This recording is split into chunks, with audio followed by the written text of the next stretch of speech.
I hope I represented okay. Did I do that all right? I mean, I'm just a white guy from Nebraska. We got to get serious here. Ooh, thank you.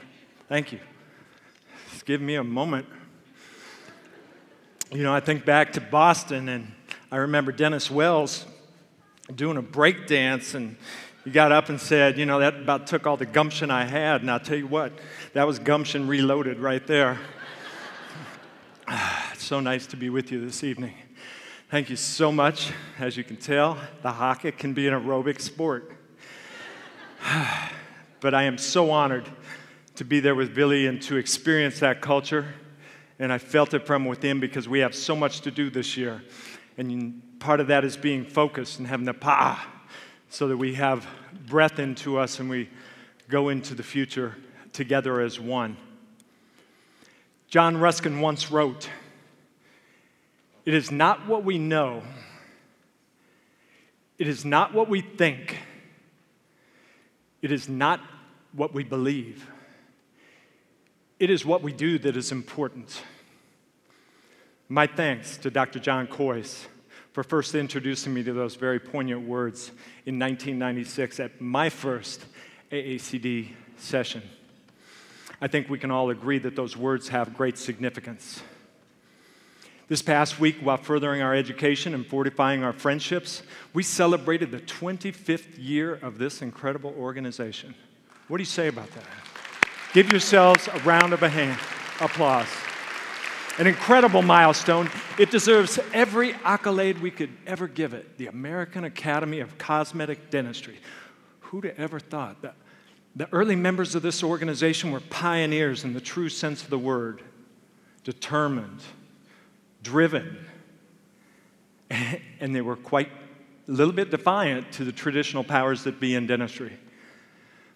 But from their hard work, the seeds were sown for the survival and the growth of this academy. As the years went by, the members of this organization resolved to establish their belief that cosmetic dentistry should be an integral and respected part of dental practice. There never really was a guarantee that such a fragile experiment could ever work. Whether a founding creed initially rooted in elective dentistry could ever survive, whether a dental science based upon restoring someone's self-esteem or his or her confidence could ever be thought to be legitimate. Growth and evolution are rarely easy. We found that to be true. Through the years, there would be times of incredible synergy, and at times, periods of painful polarization. But through it all, there would always be passion and inspiration directed towards the growth of this academy and an evolution of its ideals. So here we stand, or sit, as the case may be, pleased 25 years later, pleased with our accomplishments and fairly satisfied with the events that have brought us to this point. However, to stay that way, proud and satisfied, would not only be an insult to those that have gone before us, but it would also be a rejection of our inherent responsibilities to always become better. As Ruskin declared, it is what we do that is important.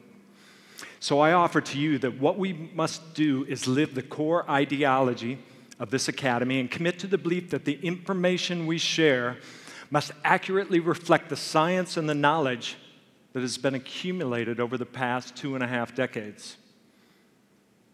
Unlike the pioneers, we now have the benefit of long-term research to complement our vast experience in our daily treatment decisions. We can help those we educate to understand and appreciate the importance of responsible aesthetics. We know the difference. Our experience and knowledge needs to be counted on to light the way, not create ambiguous standards. We know that aesthetic dentistry should complement the overall general health of the patient and do no harm.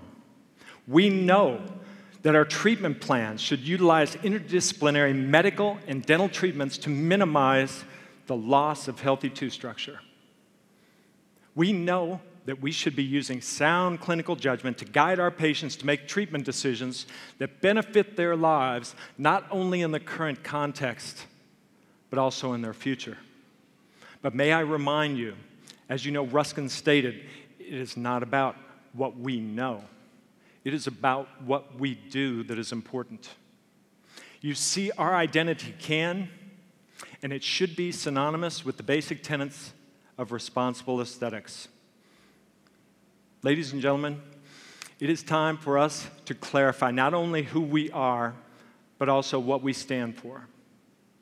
With a clear identity and core values distilled through our years of service, we can use a vivid and lucid voice to share our knowledge with all of dentistry to the benefit of the patients we all serve. Our voice is far-reaching. We now have members in over 60 countries around the world. We have the opportunity to set an example that we, as an organization, after 25 years, at this defining moment in our history, that we are not only willing to exist, but that we are willing to do more, to educate our membership and all of dentistry by providing optimal and innovative learning opportunities. That we are willing to do more, to be inclusive, to engage all who have a genuine interest and commitment in pushing their abilities to reach his or her maximum potential. That we are willing to do more, to recognize and appreciate individuality and celebrate the unique skills and interests that each member of our entire dental team brings to our collective mix. That we are willing to do more, to create a community where the sharing of personal experience and knowledge can be such a powerful ingredient for personal and professional growth. Let's make the most of this opportunity that lies before us. Let's join together and make this year a pivotal one for this academy and a fitting one to embark on the next 25 years of our existence. I thank you so much for your friendship and support. I look forward to seeing you all the rest of the year. It's time to party now. Thank you so much.